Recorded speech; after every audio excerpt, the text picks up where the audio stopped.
El aire en la sala de juntas del piso 42 siempre olía igual, una mezcla estéril de limpiador de limón, aire frío recirculado y ese matiz metálico del miedo. Había pasado 15 años aprendiendo a respirar ese aire, a moverme por las corrientes de poder que recorrían los pasillos de Sterling Heart como electricidad. Era la enlace senior de alianzas estratégicas, un título que a los no iniciados les sonaba aburrido, pero para cualquiera que supiera cómo se mueve el dinero en esta ciudad significaba que yo tenía las llaves del reino. No gritaba, no lo necesitaba, mi poder estaba en el silencio entre firmas, en el asentimiento al otro lado de una mesa de caoba, en una fusión de $3.000 millones que llevaba los últimos 9 meses esculpiendo a partir de un bloque caótico de datos en bruto hasta convertirlo en una obra maestra de sinergia corporativa.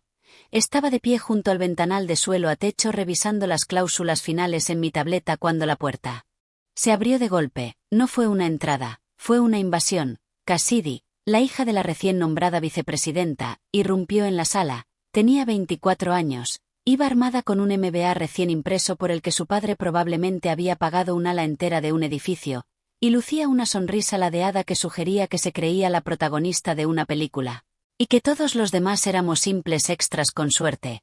Era su primer día, literalmente, su primera hora. Disculpa, su voz cortó el zumbido de la oficina como un cuchillo de sierra. No estaba mirando las vistas, me estaba mirando a mí, o mejor dicho, a mi torso. Bajé la tableta despacio y me giré para enfrentarla con la neutralidad ensayada que usaba con inversores erráticos. ¿Puedo ayudarte, Cassidy? Soy Emily. Se suponía que íbamos a reunirnos en «Sé quién eres». Me interrumpió agitando la mano con desdén. Sostenía un grueso manual del empleado con espiral, un relicto de los 90 que nadie había abierto desde la invención del iPhone, y sé lo que estás haciendo, revisando los protocolos de la fusión para el acuerdo Sterling. Lo ofrecí manteniendo la voz estable. No, se burló avanzando un paso. Olía a un perfume de jazmín excesivo y a inseguridad. Estás violando el código 4 sección B sobre vestimenta adecuada de cara al cliente. Parpadeé. Llevaba una americana Armani Vintage gris carbón con botones de perla, combinada con pantalones a medida y un bolso de cuero que costaba más que su coche. Era la armadura de una mujer que cerraba acuerdos. Lo siento, los botones de perla, dijo golpeando el manual con una uña manicura. El manual establece claramente cierres estandarizados. Y ese bolso parece desgastado. Aquí no hacemos desgastado, representamos la excelencia. La sala quedó en silencio absoluto. Los analistas de los cubículos acristalados dejaron de teclear. Los asociados junior se quedaron congelados a mitad de sorbo de sus cafés.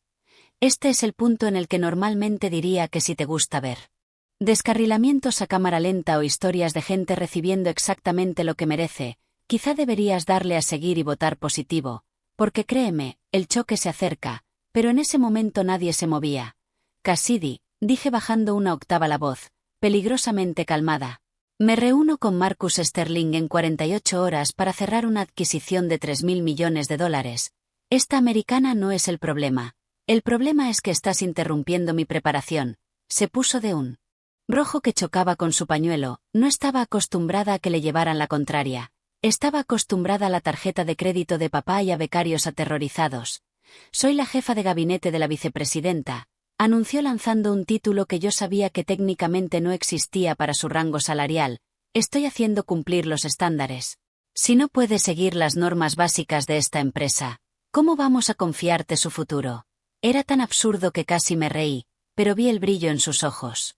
No le importaban los botones, quería una cabeza, quería demostrar el primer día que era la depredadora alfa. Me había elegido porque yo parecía consolidada, y derribar a la matriarca es la forma más rápida de asustar a la manada. Vete a casa, cámbiate, escribe una disculpa formal a Recursos Humanos por la infracción, ordenó cruzándose de brazos. La miré. De verdad la miré, vi el temblor en sus manos, la necesidad desesperada de validación, y también la absoluta falta de comprensión de lo que yo hacía. No, dije simplemente, no, perdona, tengo trabajo que hacer, y me giré de nuevo hacia la ventana. Estás despedida, chilló. Las palabras quedaron suspendidas en el aire, pesadas y ridículas. Me giré, jadeaba un poco, con los ojos muy abiertos. Había ido hasta el final, había apretado el gatillo. No puedes hablar en serio, dije, no suplicando, sino analizando. Soy tu superior por delegación y tú eres insubordinada. Gritó con la voz quebrada, recoge tus cosas. Seguridad te escoltará fuera. Ahora, miré las caras aterrorizadas de los analistas tras el cristal, miré el contrato de 3.000 millones en mi tableta, y entonces una extraña claridad fría me inundó. No sentí ira, no sentí tristeza, sentí alivio. Vale, dije. Cassidy parpadeó, esperaba una pelea, esperaba súplicas. Vale, tienes razón, Cassidy. Dije cerrando la tapa de la tableta con un chasquido, los estándares son importantes, recogeré mis cosas de inmediato. No esperé su respuesta, pasé a su lado rozándole el hombro y me dirigí a mi despacho. Ella creyó que acababa de ejercer dominio, no tenía ni idea de que acababa de quitar la anilla de una granada que no explotaría hasta dentro de 48 horas. Acababa de despedir a la única persona del hemisferio que sabía interpretar los códigos de saludo de la familia Sterling. Mientras caminaba por el pasillo no miré atrás, pero sentía su mirada, confundida por mi docilidad, preguntándose por qué la muerte se sentía tan vacía. Mi despacho era un santuario de caos controlado. A diferencia del minimalismo estéril de la sala de juntas, mi mesa era un paisaje de dosiers apilados, blocs legales llenos de taquigrafía que solo yo podía descifrar, un Rolodex que era, irónicamente, el objeto más valioso de todo el edificio. Cassidy probablemente pensaba que todo estaba digitalizado. No entendía que en el mundo de las fusiones de alto riesgo los verdaderos acuerdos se cerraban con números personales escritos en servilletas de cóctel y tarjetas guardadas en carpetas de cuero. No me di prisa, la prisa implica culpa o al menos pánico, y yo no tenía ninguno de los dos. Abrí los cajones con la precisión lenta de un artificiero, primero los objetos personales, la foto enmarcada de mi padre, que me había enseñado que la integridad es cara, pero la desesperación cuesta más, el pisapapeles de cristal que Marcus Sterling me regaló cuando cerramos el acuerdo de Tokio hacía 5 años, y luego el Rolodex. Lo dejé caer dentro de mi bolso de cuero desgastado con un golpe pesado y satisfactorio. Vi a mi asistente Sara en la puerta. Estaba pálida, retorciendo un pañuelo. Hasta hacerlo confeti, Emily, susurró como si hablar alto pudiera invocar al demonio del pasillo. Es verdad, ¿de verdad lo hizo? Es verdad, Sara, dije con voz suave. Tomé una pila de archivos, la diligencia de vida preliminar de la fusión Sterling. Lo sostuve un segundo, sopesándolos, eran copias de la empresa, técnicamente pertenecían allí. Los dejé de nuevo sobre la mesa, justo en el centro. Pero la fusión, balbuceó Sara, la reunión es en 2 días, nadie más conoce los ratios de apalancamiento, nadie más conoce las cláusulas del apéndice. Estoy segura de que Cassidy es muy capaz, dije, y la mentira supo dulce como el cianuro, tiene un MBA. Sara, lee el manual. Borré el historial de mi ordenador, cerré sesión del servidor cifrado, limpié la caché local, no estaba destruyendo propiedad de la empresa, solo eliminando mi huella intelectual personal. Me puse el abrigo, era de cachemira, suave y cálido contra el frío repentino del aire acondicionado. Tomé el bolso. Cuando salí del despacho toda la planta fingía trabajar, cabezas gachas, ojos furtivos, el silencio era ensordecedor. Era el silencio de una tripulación viendo cómo arrojan al capitán por la borda unos amotinados que no saben leer una brújula. Cassidy me esperaba junto a los ascensores, brazos cruzados, golpeando el suelo con el pie, flanqueada por 2 guardias de seguridad incómodos que me conocían por mi nombre. Aseguraos de que no se lleve datos propietarios, espetó Cassidy. Bob, el jefe de seguridad de planta, me miró con ojos apenados, me había visto trabajar hasta tarde durante 10 años. Me había visto pedir pizzas para su equipo en festivos. Está limpia, señorita Cassidy, murmuró Bob sin revisar siquiera mi bolso. Cassidy resopló. Bien, sacadla de aquí. Quiero esta toxicidad fuera de mi planta.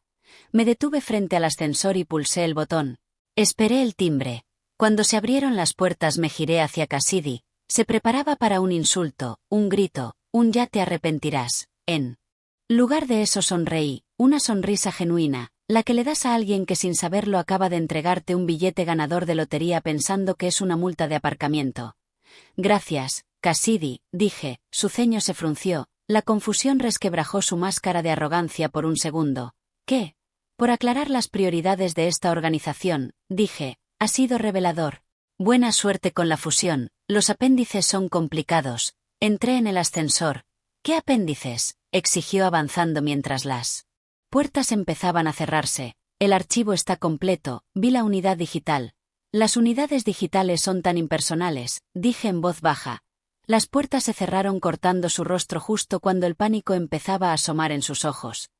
Mientras el ascensor descendía, la gravedad me oprimía el estómago, pero el espíritu se me elevaba. Miré el reloj. 10:15 de la mañana. Al mediodía el departamento legal estaría haciendo preguntas. A las 2 de la tarde los socios estarían confundidos.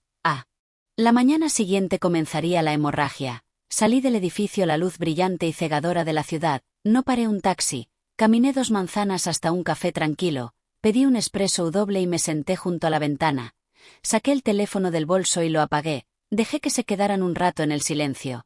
Pasé la tarde en una galería de arte. Miré pinturas expresionistas abstractas, caos contenido en marcos, y sentí una profunda afinidad. Era increíble cuántos detalles te pierdes del mundo. Cuando llevas el peso de una corporación de $1.000 millones sobre los hombros. Por primera vez en una década noté la textura de la pintura, las pinceladas, el silencio. No fue hasta las 6 de la tarde, cuando estaba de vuelta en mi apartamento sirviéndome una copa de Nebbiolo, cuando decidí volver a encender el teléfono. El dispositivo vibró en mi mano como un avispón furioso, no dejó de hacerlo durante 2 minutos completos. La pantalla se iluminó con una cascada de notificaciones. Una avalancha digital de arrepentimiento, 14 llamadas perdidas de la oficina, Sara, 3 llamadas perdidas del director de recursos humanos, 5 llamadas perdidas de un número desconocido, 27 correos nuevos. Di un sorbo al vino, saboreando los taninos, y me desplacé por los mensajes.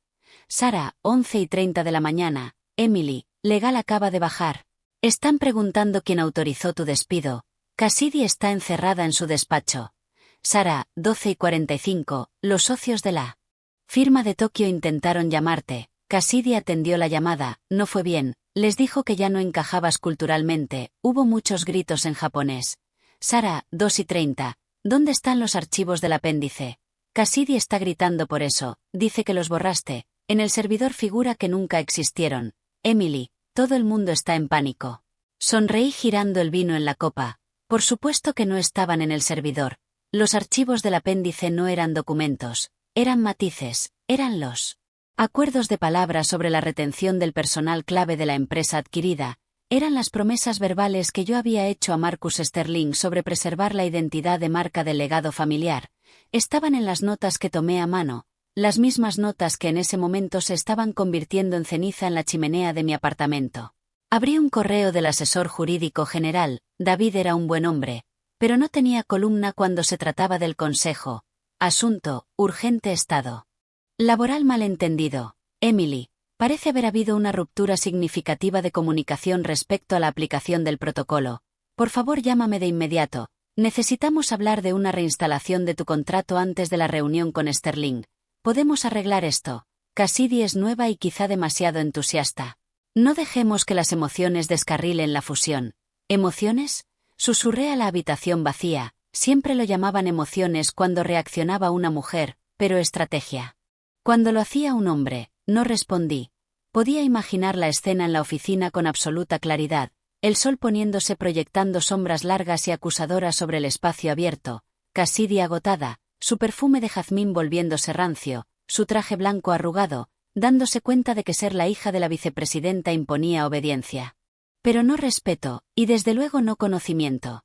Tenía los archivos, tenía los números, podía ver que la valoración era de 3.000 millones, pero no sabía por qué, no sabía que la tercera cláusula de la sección 5, la de las responsabilidades medioambientales, era en realidad una negociación codificada sobre una parcela concreta de tierra en Montana que el abuelo de Marcus Sterling había comprado. En el papel parecía un pasivo, pero era el corazón emocional del acuerdo para la familia.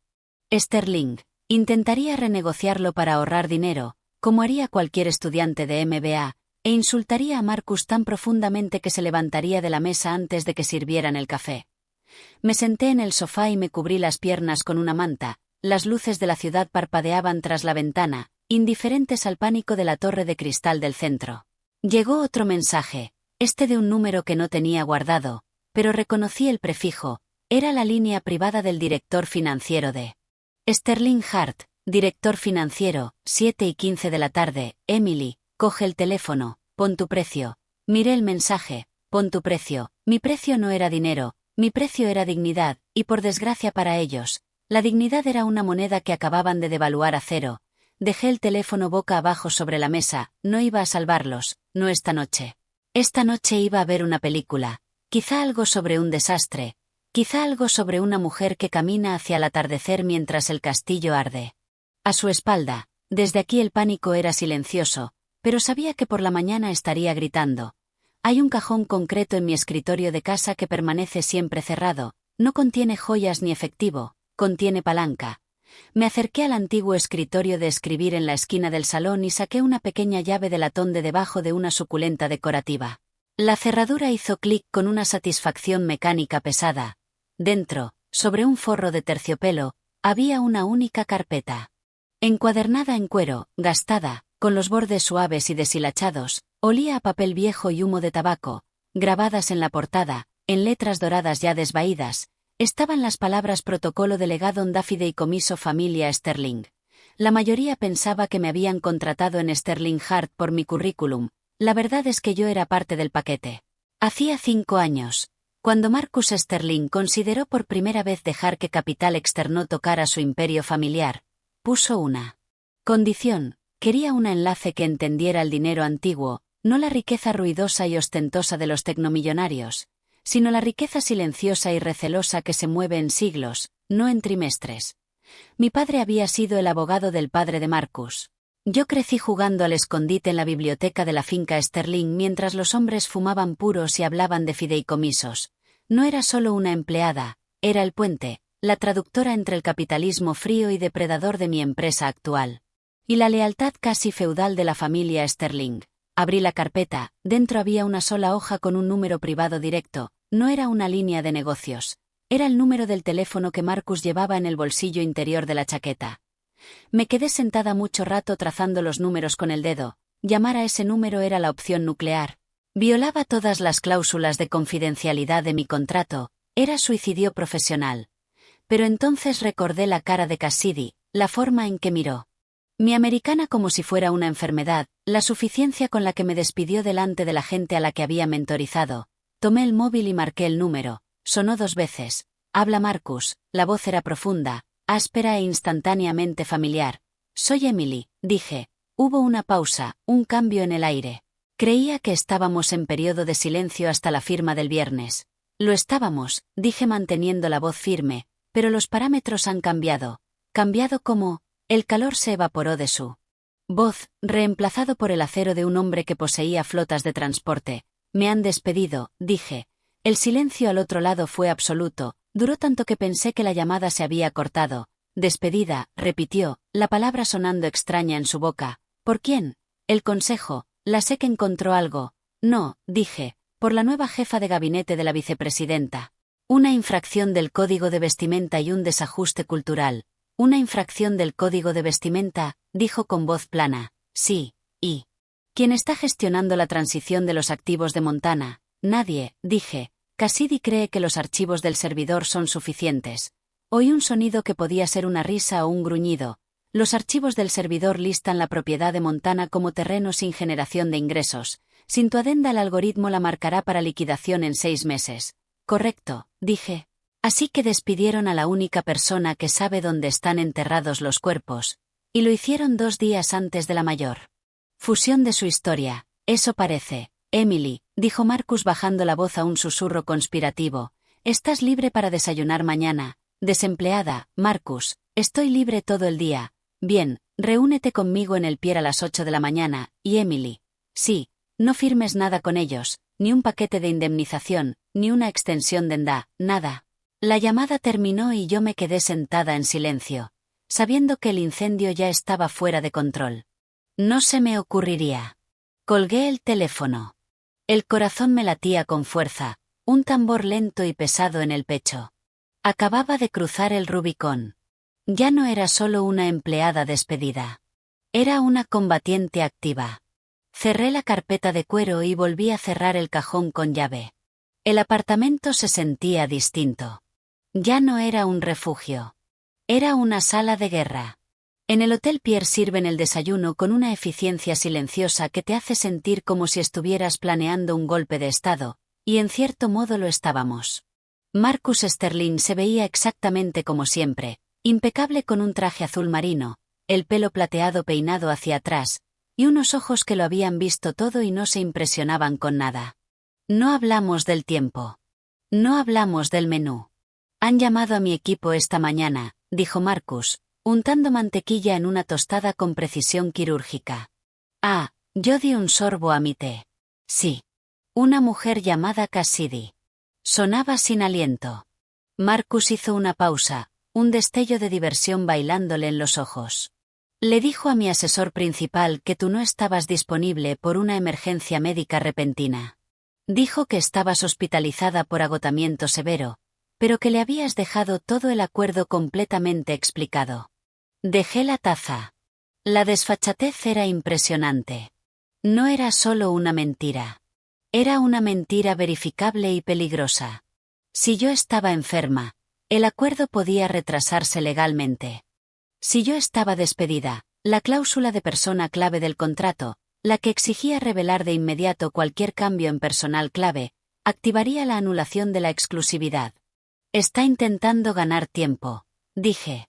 Cree que si consigue meterte en la sala, puede abrirse paso con encanto por las cláusulas de Montana. Cree que soy idiota, corrigió Marcus. Cree que soy un talonario con piernas. Se limpió la boca con una servilleta de lino. Mi asistente, James, investigó un poco. Al parecer, Recursos Humanos está ahora mismo en un pulso con esa Cassidy. El consejo no fue informado de tu despido hasta esta mañana. Y el director financiero, según dicen, está lanzando grapadoras. Suena a él, comenté. Esta es la situación, Emily. Marcus se inclinó hacia mí. Yo no hago negocios con amateurs, y desde luego no hago negocios con mentirosos. El acuerdo con Sterling Hart está muerto. Voy a matarlo, y dejó la palabra colgando. Pero aún necesito vender, y aún quiero que tú dirijas la transición. Metió la mano en el maletín y sacó un documento grueso. No era un acuerdo de fusión. Era un contrato de consultoría. Mi holding busca director de adquisiciones estratégicas. El salario es el doble de lo que ganabas. La participación accionarial es importante. Y el primer encargo es encontrar un nuevo comprador para mi empresa. Miré el contrato. Era libertad. Era poder. Era la venganza definitiva. Solo hay una cosa, añadió Marcus, con una sonrisa de tiburón extendiéndose por su cara. Aún no he ido a tu antigua oficina. Está programado para mañana a las 9 de la mañana. ¿Por qué no? Porque quiero ver su cara cuando intente explicar por qué la enlace hospitalizada está sentada al otro lado de la mesa. Sentí un escalofrío frío de anticipación. ¿Quieres que vaya a la reunión? No. Marcus negó con la cabeza. Quiero que estés en el vestíbulo. Quiero que seas lo último que vea antes de que su carrera se evapore. Yo me encargo de la reunión. Tú encárgate de la salida. Mi teléfono vibró sobre la mesa. Era una alerta automática del servidor de Sterling Hart. Mis credenciales de acceso habían sido revocadas oficialmente. Y luego una segunda alerta, una noticia. Los rumores se disparan.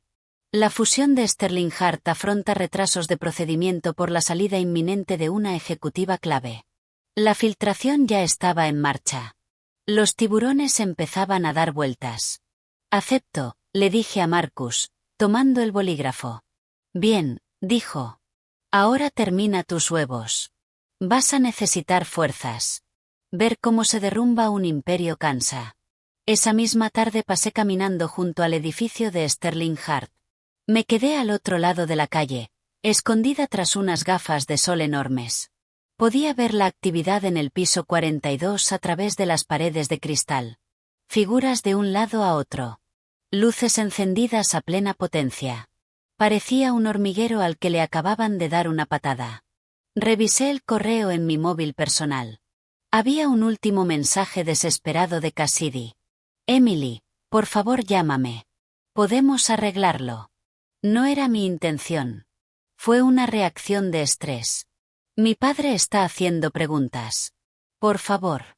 Lo borré. En las grandes ligas no hay marcha atrás. Cassidy, Tú leíste el manual. Deberías haber leído la sala. La mañana de la reunión, el cielo era de un morado amoratado, amenazando lluvia. Encajaba con el ánimo que imaginaba filtrándose por la suite ejecutiva al otro lado de la calle. Me senté en la cabina de la esquina de The Grain, una cafetería justo enfrente de la entrada principal de la torre de Sterling Heart. Eran las 8:30. La reunión estaba prevista para las 9. No estaba sola. James, el asistente personal de Marcus, un hombre que parecía tallado en mármol y vestido por Tom Ford, se sentó frente a mí. Teníamos una pila de documentos sobre la mesa. Eran los papeles de incorporación para mi nuevo puesto en Sterling Holdings. Marcus viene de camino, dijo James mirando el reloj. Está a 5 minutos. Me pidió que me asegurara de que fueras visible. ¿Visible? Pregunté. Hacia la torre, indicó James con un gesto discreto hacia el rascacielos de cristal al otro lado. Miré hacia arriba. Los ventanales del vestíbulo eran claros. Y allí, caminando de un lado a otro cerca del control de seguridad, había una figura con un traje blanco. Cassidy. Se veía frenética. Le gritaba a una recepcionista, gesticulando hacia los ascensores. Intentaba que todo fuera perfecto para la llegada de Marcus. Quería parecer la guardiana. Entonces se detuvo. Miró por la ventana. Al principio solo escaneó la calle. Luego su mirada se clavó en la cafetería. Estábamos a unos 50 metros, pero la vi congelarse. Me vio a mí. Y, más importante, vio a James. Ella conocía a James. Todo el mundo conocía a James. Era el heraldo de Marcus Sterling. Y estaba sentado conmigo, riéndose, pasándome un bolígrafo. Vi a Cassidy pegar la cara al cristal.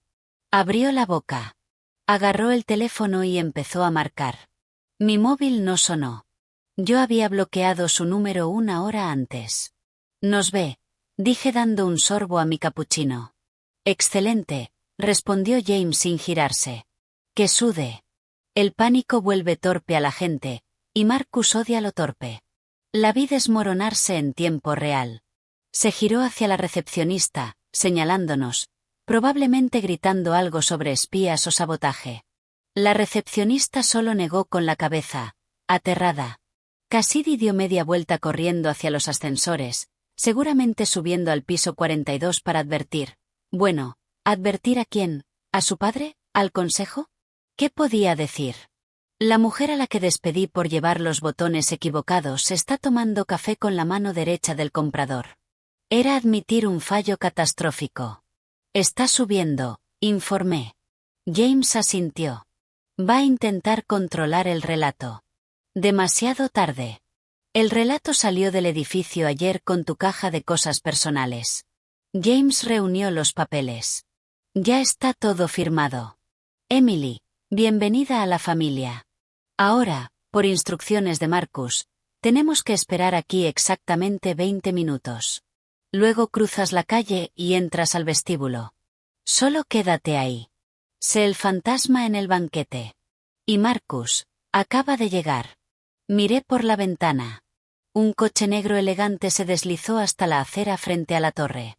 El conductor abrió la puerta y Marcus Sterling salió.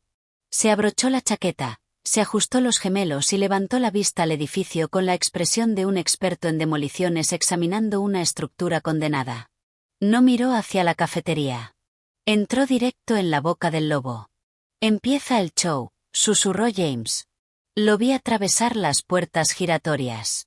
Supe exactamente lo que estaba a punto de pasar. Cassidy bajaría corriendo desde el piso 42, sin aliento, sudando, intentando recomponerse. Lo recibiría con una mentira y él la recibiría con la verdad. Esperé. 1 minuto. 5. 10.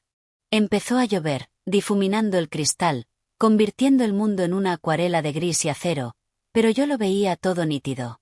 Pagué el café. Me miré en el reflejo de la ventana. Mi americana estaba perfecta. Mi bolso de cuero desgastado colgaba del hombro. Era hora de ir a saludar. El vestíbulo del edificio de Sterling Heart estaba diseñado para intimidar. 3 pisos de mármol, una cascada que costaba más que mi matrícula universitaria, y una acústica que amplificaba cada paso. Empujé las puertas giratorias y el sonido del agua me envolvió. El aire estaba frío. La escena parecía un tableau vivant. Marcus Sterling estaba en el centro del atrio, cerca de los tornos de seguridad. No avanzaba hacia los ascensores. Estaba quieto como una estatua. Cassidy estaba allí. Debía de haber bajado corriendo por las escaleras de servicio porque iba un poco desarreglada. Su traje blanco parecía menos poder y más pánico.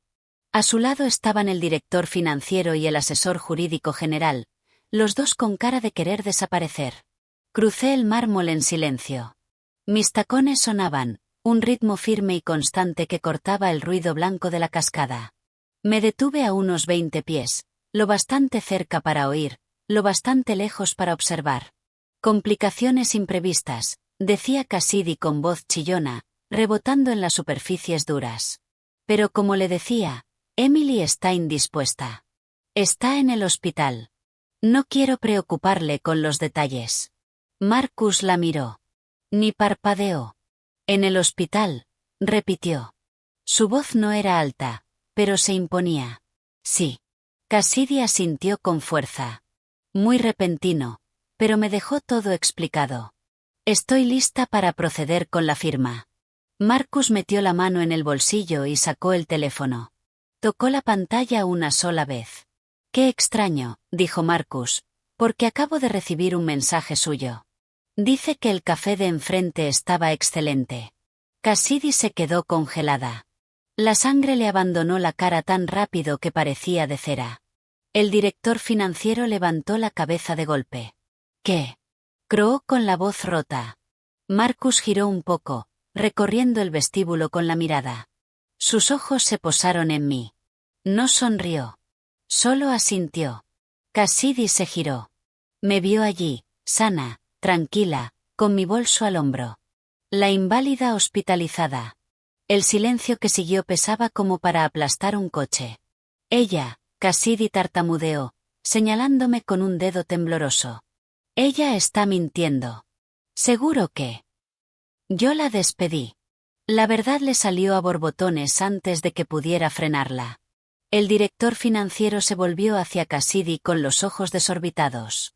¿Hiciste qué? Marcus miró de nuevo a Cassidy. Su expresión era de puro asco. Le dijiste a mi equipo legal que estaba enferma. Me mentiste a mí, a mi consejo, y a tus propios socios, y despediste a la líder del proyecto 48 horas antes del cierre por. Miró mi ropa de arriba a abajo. ¿Por qué exactamente? Violó el código de vestimenta, chilló Cassidy, desesperada, acorralada. Sus botones, su bolso, está en el manual. Marcus se rió. Fue un sonido seco, áspero. Despediste a la arquitecta de un acuerdo de 3.000 millones por unos botones. Se volvió hacia el director financiero. ¿Esto es el liderazgo que estoy comprando? ¿Este es el criterio en el que voy a invertir? Señor Sterling, por favor. El director financiero dio un paso, manos en alto. Esto es un malentendido. Cassidy es nueva. Podemos traer a Emily de vuelta. Reincorporarla de inmediato con un bono. Marcus levantó una mano. No. Se giró hacia mí. Emily, ¿estás empleada por esta empresa? Di un paso al frente. No, señor Sterling. Mi empleo fue terminado con causa, efectivo el martes por la mañana. Entonces no tienes autoridad para negociar. Ninguna. Marcus volvió al grupo. Miró a Cassidy, que ya temblaba, con lágrimas asomándole. Entonces no hay nadie aquí en quien confíe para firmar este papel, dijo Marcus, y le hizo una señal a James, que esperaba junto a la puerta. Se cancela la reunión. No puedes, gritó Cassidy. Mi padre demandará. Tenemos un term sheet. Los term sheets están sujetos a diligencia debida y buena fe, dijo Marcus con voz helada. Y tú no has demostrado ninguna de las dos. Se dio la vuelta. Buen día. En cuanto la puerta giratoria se cerró tras Marcus Sterling, el vestíbulo estalló. No fue una explosión física. La onda psicológica fue igual de violenta. El director financiero, un hombre llamado Henderson, que había sobrevivido a 3 adquisiciones hostiles y a una auditoría federal, se giró hacia Cassidy con la cara del color de una ciruela muy madura. «La despediste», rugió Henderson, y la acústica del vestíbulo convirtió su rabia en un trueno. «La despediste sin consultar con legal, sin consultar al consejo. Era insubordinada», sollozó Cassidy encogiéndose contra el mostrador de seguridad. «Fue una falta de respeto. Soy la jefa de gabinete de la vicepresidenta». «Eres un riesgo», gritó Henderson, escupiendo saliva. «¿Tienes idea de lo que acabas de hacer? Eso eran 3.000 millones saliendo por esa puerta. Eso era nuestra cotización. Eso era mi pensión». Los guardias miraban al suelo. Las recepcionistas fingían teclear en teclados apagados. Yo me quedé allí, observando la carnicería. Cassidy buscó desesperada un aliado. Sus ojos se clavaron en mí. El odio era tóxico, pero venía mezclado con una realización aterradora: se había cavado su propia tumba. «Esto es culpa tuya», me gritó. «Me tendiste una trampa. Lo planeaste». «Yo planeé ponerme una americana», dije con calma, cortando su histeria. «Lo demás lo planeaste tú, Cassidy». Henderson se giró hacia mí. Emily, por favor ignórala. Está suspendida. Efectivo de inmediato», y fulminó a Cassidy con la mirada. «Fuera de mi vista. Ve al despacho de tu padre y espera allí. No hables con nadie. Si tuiteas, si mandas un mensaje, te demandaré personalmente por incumplimiento de deber fiduciario». Cassidy soltó un sollozo áspero y feo y corrió hacia los ascensores, con los tacones repiqueteando frenéticos sobre el mármol. Henderson respiró hondo, se recompuso y me miró con una sonrisa de plástico desesperada. «Emily, vale, el daño es grave, pero no es irreversible. Podemos llamar a Marcus. Le diremos que está arreglado. Te ascendemos. Vicepresidenta senior. 20% de subida. Opciones sobre acciones. Solo coge el teléfono. Arregla esto». Lo miré. Había trabajado para él 10 años. No me preguntó una sola vez por mi familia. No me dio las gracias una sola vez cuando salvé los resultados de un trimestre con una negociación inteligente. Solo le importaba ahora porque el barco se hundía. «No puedo, Bob», dije. «¿Por qué no? Di tu cifra. Te la duplicamos». «No se trata de la cifra», dije. Metí la mano en mi bolso, el mismo de cuero desgastado que a Cassidy le daba tanta rabia, y saqué un sobre elegante color crema. «¿Qué es eso?», preguntó Henderson. «Mi carta de renuncia», mentí. No lo era. Era el paquete de incorporación de Sterling Holdings, pero no necesitaba saberlo. O mejor dicho, mi acuse formal de despido. «No puedes recontratarme». «¿Por qué?». «Porque ya he aceptado otro puesto». La cara de Henderson se quedó vacía. «¿Quién? ¿Quién podría contratarte tan rápido?». «El cliente», dije. La comprensión lo golpeó como un puñetazo. Dio un paso atrás tambaleándose. Tú trabajas para Sterling desde esta mañana». «Así es», dije. «Soy la directora de adquisiciones estratégicas, lo que significa, Bob, que si quieres salvar alguna parte de este acuerdo, aunque sea vender los restos como chatarra, vas a tener que negociar conmigo». Miré el reloj. «Pero hoy no. Hoy voy a comprarme una americana nueva. Esta tiene malos recuerdos». Me giré y caminé hacia la salida. Detrás de mí oía a Henderson gritando al teléfono, llamando al CEO, a los abogados, a Dios, pero nadie iba a responder. La línea estaba muerta. 3 días después, la acción de Sterling Hart había caído un 18%. La máquina de rumores escupía historias sobre crisis internas, liderazgo fallido y caos directivo. Desesperado por frenar la hemorragia, el consejo le rogó a Marcus Sterling una última reunión. Prometieron que los obstáculos habían sido eliminados. Prometieron que el acuerdo podía reestructurarse. Le suplicaron que volviera a la mesa. Marcus aceptó con una condición: que todo el equipo ejecutivo, incluida la vicepresidenta y su hija, estuviera presente para disculparse. La sala de juntas estaba abarrotada. El aire acondicionado estaba a tope, pero todos sudaban. Cassidy estaba al fondo de la mesa, pequeña. Su traje blanco había desaparecido, sustituido por un vestido gris apagado. Su padre, la vicepresidenta, ni siquiera la miraba. Se abrieron las puertas. Entró Marcus, seguido de James, y después de mí. Yo entré la última. Llevaba un traje nuevo, negro, afilado, con botones dorados. Un jadeo colectivo recorrió la sala. La cabeza de Cassidy se alzó de golpe. Sus ojos se abrieron como platos. Creíamos, empezó el CEO con la voz temblorosa, que esta reunión era para hablar de la restitución de la fusión. Marcus se sentó en la cabecera. No abrió el maletín. Solo entrelazó las manos. No estoy aquí para fusionarme, dijo Marcus. Estoy aquí para hacer una oferta por los activos a 30 centavos por dólar. ¿30 centavos? Gritó el director financiero. Eso es un robo. Estábamos en 3.000 millones. Ese era el precio cuando tenían liderazgo competente, dijo Marcus con calma. Ese era el precio cuando tenían a Emily. Ahora tienen caos. Me señaló. Emily ahora me asesora sobre el valor real de su cartera. Me dice que sin la transición de Montana, el riesgo ambiental es catastrófico. Me dice que los socios de Tokio han perdido la fe. Me dice que la empresa está hueca. La sala se giró hacia mí. La sensación de traición en sus ojos era palpable. Esperaban lealtad de la persona a la que habían desechado. Emily, susurró Cassidy, ¿cómo puedes? Has trabajado aquí 15 años. La miré. Ya no sentía odio. Sentía pena.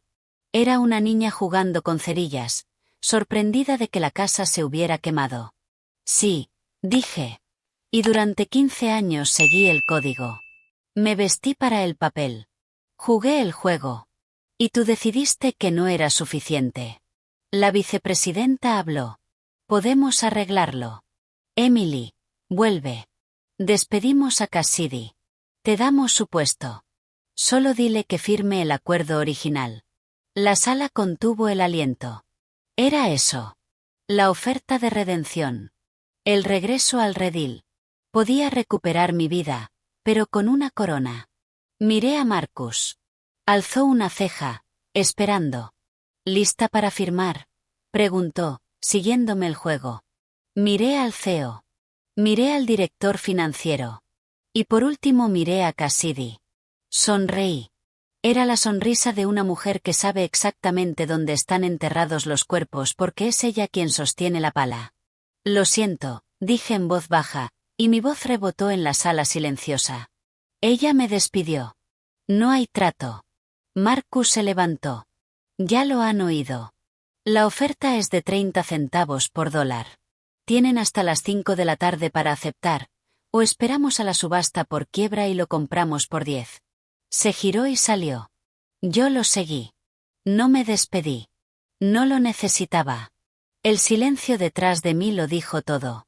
Mientras caminábamos hacia el ascensor, Marcus me entregó un archivo. Buen trabajo, directora, dijo. Tomé el archivo. Gracias, Marcus. Se abrieron las puertas del ascensor. Entré y, por primera vez en 15 años, no miré el espejo para ver si los botones estaban rectos. Sabía que estaban perfectos.